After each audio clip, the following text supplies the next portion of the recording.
We have with us Sri Chidanand Giriji, President Self-Realization Fellowship and President Yogda Satsang Society of India.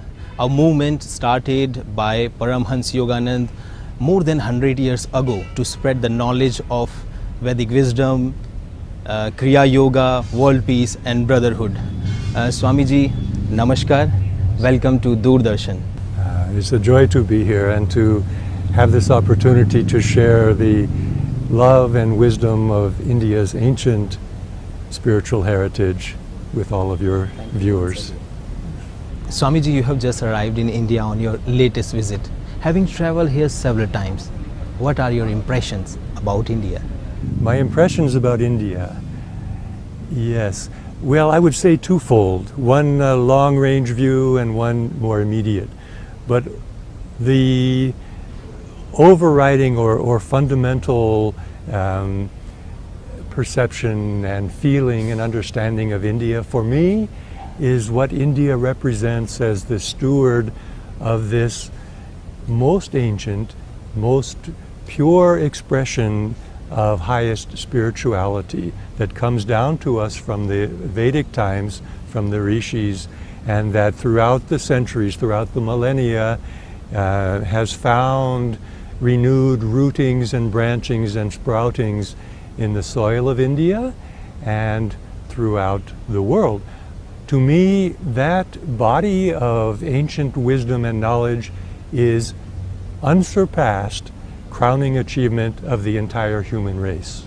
On a more superficial level, it's also very important to see that during the times that we find ourselves in now, we find that just coming into an era of increased material and technological progress, the challenge is that, and this is what I see when I come to India now, is how India will weave those two strands of material progress with that eternal pure stream flowing from ancient Vedic Himalayan sources. It's not an easy accomplishment, but I know it will happen because India is destined to take her place on the world stage as an example of both eventually material harmony and well-being and progress combined with spirituality, universal spirituality, not divisive spirituality, which has not even the word spirituality. That's external religion which divides people. Spirituality unites people. India will become a beacon of that for our world family. Swamiji, you were born in America, far away from the land of Srimad Bhagavad Gita and yoga. How were you drawn towards this path? Well, the only way I can answer that is by saying, you know, the soul goes through many lifetimes of evolution. And yes, my body was born in the United States this time, but I've been of India many times. And our Guru Dev Paramahansa Yogananda, when he incarnated with the mission pre-planned for many generations of carrying the essence of this liberating science, liberating soul science that comes from Mother India, when the time had come for that to begin to spread to other nations around the world, and he knew that his mission would be to the U.S., then I believe naturally some who were magnetically drawn to him and were his followers and chelas came along with him and were there in the West to help with his work. So on a superficial or outward level, yes, I was born there in the U.S. As a young student in university, I came across Autobiography of a Yogi. It right away awakened my connection. Inner consciousness. Inner consciousness. And then I was committed. Swamiji, in today's world, like technology, advanced innovations, ideas, prosperity, wealth, everything is there. In that time, like people, they do think, like a common man think, like what is the use of spirituality and meditation at this time? So what is your advice to such people? Well, my advice is that it's not optional. It's a survival skill. a survival skill, just as much as food for the body and medicine and healthcare for the body, and basic education for the development of the mental faculties and so on. Spirituality is the only guarantee of living a balanced and happy life, and all the more so the more the world becomes complex, and the more these powerful technological forces are pulling at so many different openings, so many different avenues of our consciousness. It seems that, say with the internet and social media, all of the entertainment and constant barrage of really, I really call it a toxic material environment. And spirituality is this set of skills by which we preserve our balance, preserve our equanimity, preserve our possibility of inner peace in the face of that onslaught.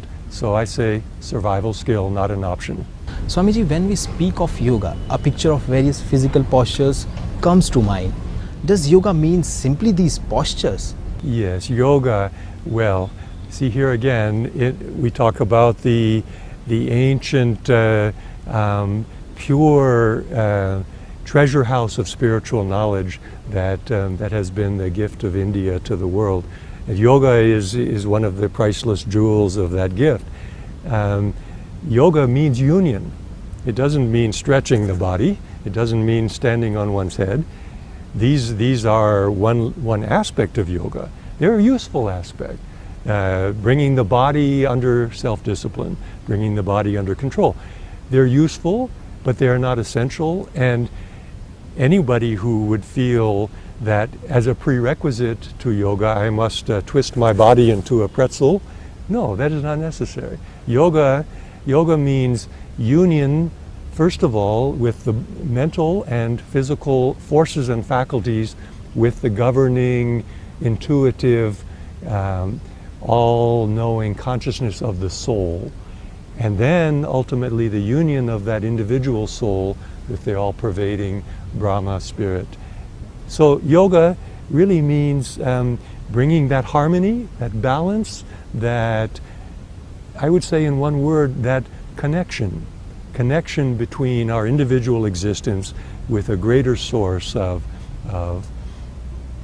life, a greater source of power, greater source of fulfillment, greater source of love. All of that is what really yoga is about.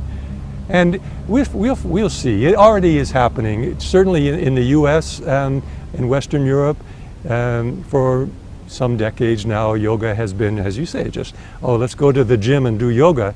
Well, that's changing. Now people say, let's go to the mandir and do yoga, meaning meditate. Meditate. Yoga is primarily science of the soul, primarily science of interiorizing the consciousness.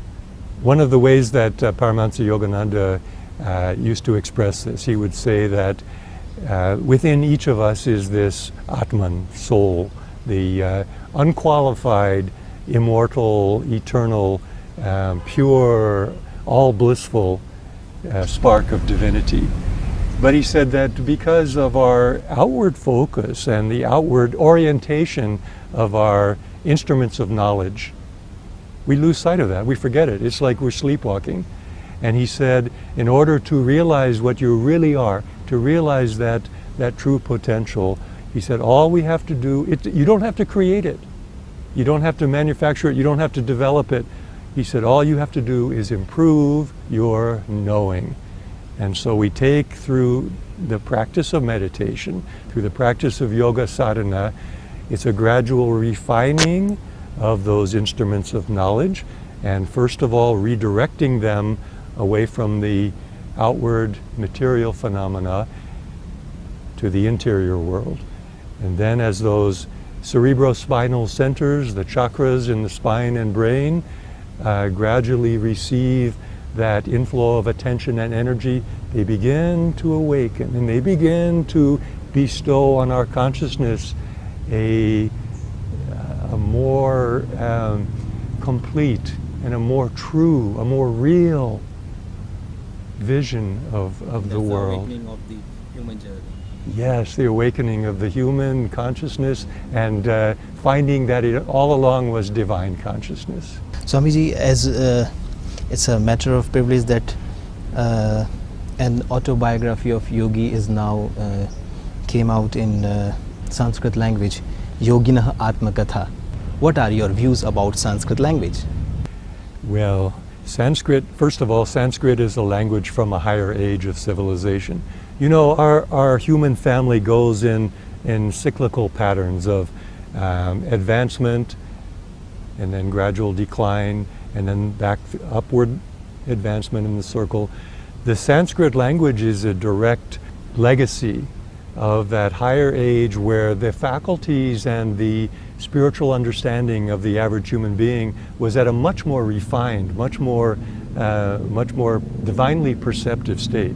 And so the words and the very construction of Sanskrit, it's capable of expressing such profound truths that more modern expressions of language, English is a wonderful language, but it's not born from spiritual perception, from the actual, you visualize those rishis tuning in with those cosmic sound, the cosmic emanations from the Om vibration and its variants, and those 50 syllables of the Sanskrit alphabet that are all the diversifications of the one cosmic vibration, the word that created all that exists, the Om.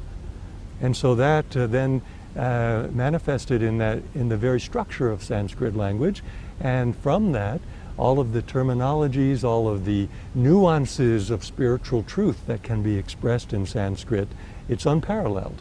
There's no other language for it. Now, does that mean we all have to learn Sanskrit in order to know God? Not at all. Not at all. What is such a beautiful definition by you. You know, one time when our Guru was giving his commentary on the Gita, and he did it all from samadhi, perception of what the innermost meaning of those Sanskrit shlokas was. And he would try to explain something and people were listening and saying, "Oh, but sir, we don't understand what that means." He said, "Well, I'll try to explain it again," in English, of course. And then they would look puzzled and he would say, "Well, you see, these are beyond human language. There's Sanskrit words that would get closer to it, but all language is just limited. And you have to go, when you go within and have the experience, then you know." Thank you so much, Swamiji, for sparing your precious time and your beautiful and wisdomful words for our beautiful audience. Once again, thank you. Namaskar. Namaskar. May the blessings of the divine be on you and all of those who follow your program. Om Shanti, Shanti, Shanti.